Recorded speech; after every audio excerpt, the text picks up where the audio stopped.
kinerja dalam manajemen sumber daya manusia. Untuk memenuhi tugas mata kuliah manajemen inovasi. Yuk langsung saja simak materinya. SNS のせいで言葉の Implementasi kinerja dalam manajemen sumber daya manusia. こと日々の小さな幸せ Pada bab ini, kita akan membahas materi tentang implementasi kinerja dalam manajemen sumber daya manusia. Pada implementasi kinerja dalam manajemen sumber daya manusia, terdapat tingkat kinerja. Nah, tingkat kinerja ini terbagi menjadi 3. Yang pertama ada kinerja organisasi.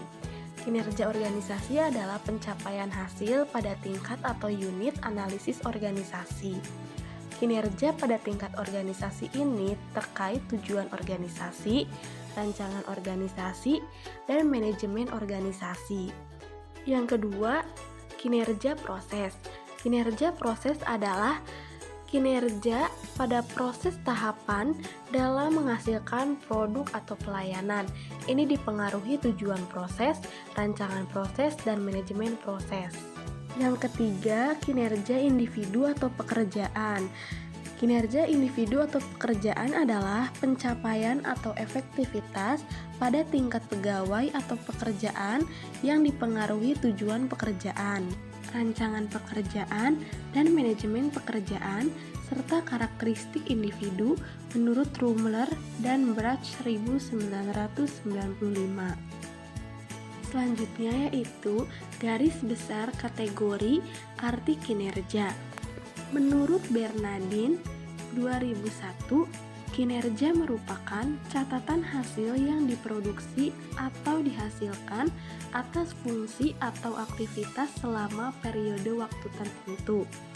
Menurut Richard 2003, kinerja sebagai hasil terkait dengan produktivitas dan efektivitas.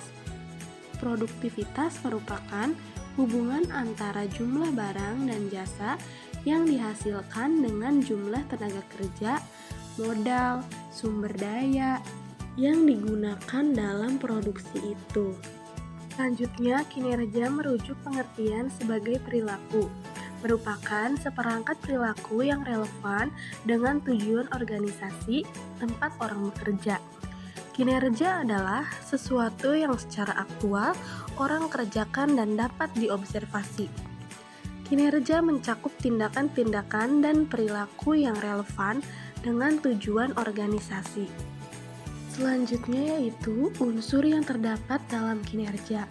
Nah, unsur yang terdapat dalam kinerja ini terbagi menjadi 6. Yang pertama, hasil-hasil fungsi pekerjaan.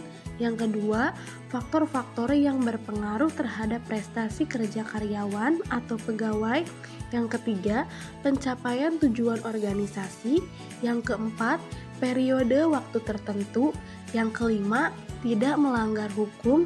Yang keenam, sesuai dengan moral dan etika. Selanjutnya yaitu pekerjaan dan kinerja organisasi. Fungsi pekerjaan atau kegiatan yang terkait kinerja organisasi atau perusahaan terbagi menjadi 5. Yang pertama yaitu strategi organisasi, yang kedua pemasaran, yang ketiga sumber daya manusia, yang keempat operasional, dan yang kelima keuangan. Selanjutnya ada indikator kinerja organisasi. Indikator kinerja organisasi terbagi menjadi 7. Yang pertama, performa harus mengarah hasil dan semangat untuk menghasilkan nilai. Yang kedua, harus dapat diukur sehingga input dan output dapat dikuantifikasi. Yang ketiga, unit dan personel yang diukur kinerjanya harus memahami metode penilaian dengan penjelasan minimal. Yang keempat, hasil penilaian dapat dikomunikasikan segera. Yang kelima, tersedia mekanisme penggabungan hasil penilaian kerja dengan feedback dan learning. Yang keenam, terhubung objektif dengan kebijakan insentif dan kebijakan pegawai. Yang ketujuh, bersifat seimbang antara orientasi keberhasilan jangka pendek dan jangka panjang. Selanjutnya ada faktor peningkatan kinerja, dibagi menjadi dua, yaitu ada faktor pendorong dan faktor penghambat. Faktor pendorong terbagi menjadi dua. Yang pertama, audit modal intelektual, bertujuan memonitor dan mengatur modal intelektual perusahaan. Yang kedua, audit modal intelektual memerlukan tim yang terdiri atas ahli strategi organisasi, keuangan, sumber daya manusia, analisis pengetahuan, properti intelektual, dan pemasaran. Faktor penghambat terbagi menjadi tiga. Yang pertama, masalah yang melekat dalam sistem pengukuran manajemen pengetahuan itu sendiri. Yang kedua, sulit mengidentifikasi hubungan langsung antara inisiatif manajemen pengetahuan dengan performansi perusahaan. Yang ketiga, semakin beragam dan kompleksnya stakeholder terhadap eksistensi perusahaan.